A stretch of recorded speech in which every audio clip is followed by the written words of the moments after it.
क्या कह रहे हैं वो? कुछ मसले मसाइल लेकर आए हैं साईं। उनसे बोलो कि मोहब्बत। हारी का बेटा साहब बना तो ज्यादा से ज्यादा क्लर्क ही बन सकेगा। बस यही है हमारा नसीब। पाकिस्तान टीवी इंडस्ट्री के सीनियर फनकार जो कई दहाइयां पीटीवी ड्रामों के साथ वाबस्ता रहे, बेशुमार ड्रामों में बहुत ही उम्दा और फितरी किरदार निगारी की, लेकिन ये फनकार कब, कैसे और कहां चले गए बहुत कम लोग जानते होंगे और इसी गुमनामी में इस दुनिया से रुखसत हो गए। ड्रामा बीनों को शायद उनकी मौत की खबर तक न मिली हो। पीटीवी के सीनियर फनकार महमूद सदीकी साहब। ये तो एक शीशे का बर्तन है ना। कई लोग तो अपने जले हुए सिगरेट आदमियों के हाथों पर बुझाते हैं। खैर छोड़ो इस बात को, तुम गाना सुनाओ। सिगरेट हाथ में पकड़कर डायलॉग बोलने का मुनफरद स्टाइल अपनाने वाले महमूद सदीकी का ताल्लुक सिंध से था, जो 1944 को सक्खर के करीब एक छोटे से कस्बे में पैदा हुए। वालिद उन्हें आलमे दीन बनाना चाहते थे, लेकिन वो सियासत को पसंद करते थे और प्रैक्टिकली सियासत में एंट्री भी की। अपना सियासी सफर सिंध पीपल्स स्टूडेंट फेडरेशन से किया। उस दौर में मुल्क में सियासी अदम इस्तेहकाम था, जिस वजह से कैदो बंद की सोबतें भी बर्दाश्त की। फिर वकालत की जानब आ गए, एलएलबी किया और कचहरी में चैम्बर बना लिया। फिर इसके बाद रेडियो ज्वाइन किया और बतौर अनाउंसर मुतारिफ हुए। इसके बाद कुछ अरसा अखबार रोजनामा हलाले पाकिस्तान में भी काम करते रहे। रेडियो अखबार में काम करने के बाद फिर जब पाकिस्तान में टीवी मुतारिफ हुआ तो महमूद सदीकी ने टीवी में काम करने का फैसला किया। उस दौर में पीटीवी एक ही चैनल हुआ करता था, जहां काम करना और काम मिलना मुश्किल ही नहीं बल्कि नामुमकिन हुआ करता था। चूंकि महमूद सदीकी साहब के पास रेडियो का तजर्बा था, तो रेडियो आर्टिस्टों को ये एज हासिल था कि उन्हें पीटीवी सेंटर में अपनी जगह बनाने का चांस मिल जाता।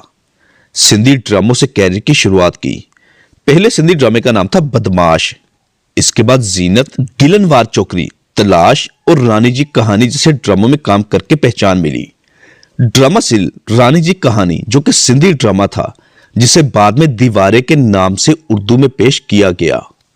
उर्दू ड्रामे में काम करने के बाद महमूद सदीकी साहब को मुल्क गिर शोहरत मिलने लगी। इसके बाद महमूद सदीकी साहब को ड्रामा सिल जंगल, कुर्बतों की तलाश, दुनिया दीवानी और ड्रामा सिल कारवां ने उन्हें अरूज की बुलंदियों पर पहुंचा दिया। ड्रामा सिल मारवी में महानूर बलोच के वालिद का बहुत उम्दा किरदार किया।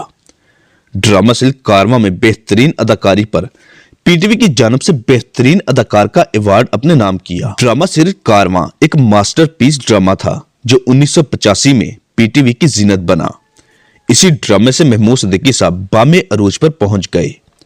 दर्जनों ड्रामों में बहुत ही काबिल तारीफ काम किया। टीवी ड्रामों में बतौर अदाकार कामयाबी समेटने के बाद महमूद सदीकी ने प्रोडक्शन के मैदान में कदम रखने का फैसला किया और यही फैसला बहुत ही गलत फैसला साबित हुआ। महमूद सदीकी साहब ने अपनी तमाम जमा पूंजी से एक सीरियल तैयार की जिसका नाम था नहले पर दहला, जिसे प्राइवेट टीवी चैनल एनटीएम पर 3 मरतबा नशर किया गया।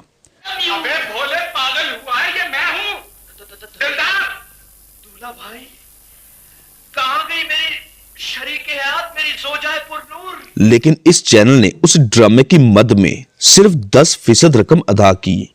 बकिया रकम अदा करने का वादा तो किया, लेकिन वादा वफा ना हो सका। रकम की अदम फराहमी पर महमूद सदीकी साहब को माली मुश्किलात का सामना करना पड़ा।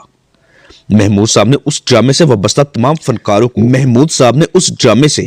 तमाम फनकारों को कर्ज उठाकर उनका मुआवजा दे दिया, मगर खुद माली मुश्किलात और ज़हनी मसाइल से दो चार हो गए।